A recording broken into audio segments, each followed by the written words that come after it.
ഇന്ന് പെസഹ വ്യാഴം. ഞാൻ വലിയ കാര്യമായിട്ടൊന്നും വീഡിയോ ഒന്നും എടുത്തില്ലായിരുന്നു കേട്ടോ. വീട്ടിൽ മുതിർന്ന ആളാണ് അപ്പം മുറിച്ച് എല്ലാവർക്കും ഇങ്ങനെ പ്രായം അനുസരിച്ച് കൊടുക്കുന്നത്.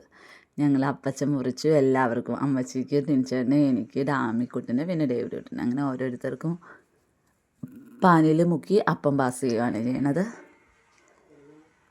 അപ്പം ഡേവിഡുട്ടിന് സങ്കടമായിരുന്നു, അവനാണ് ലാസ്റ്റ് കിട്ടിയെന്ന് പറഞ്ഞു. അപ്പോൾ അതുകൊണ്ടുള്ള ഇതാട്ടോ. വലിയ കാര്യമായിട്ട് ഞാൻ വീഡിയോ എടുക്കാൻ വിട്ടുപോയി.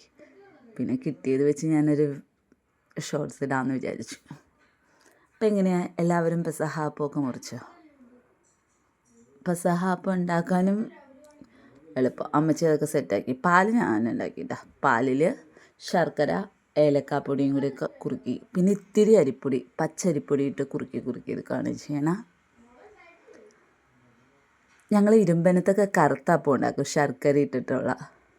പിന്നെ പലയിടത്തും പല രീതിയിലാണ്. ചേച്ചിയുടെയൊക്കെ അവിടെയെന്ന് പറഞ്ഞാൽ ചുട്ടെടുക്കണം അപ്പം. ഇത് നമ്മൾ ആവിയിൽ വെച്ചായിട്ട് എടുക്കുക. അപ്പം അത്രേ ഉള്ളൂ. Thank you.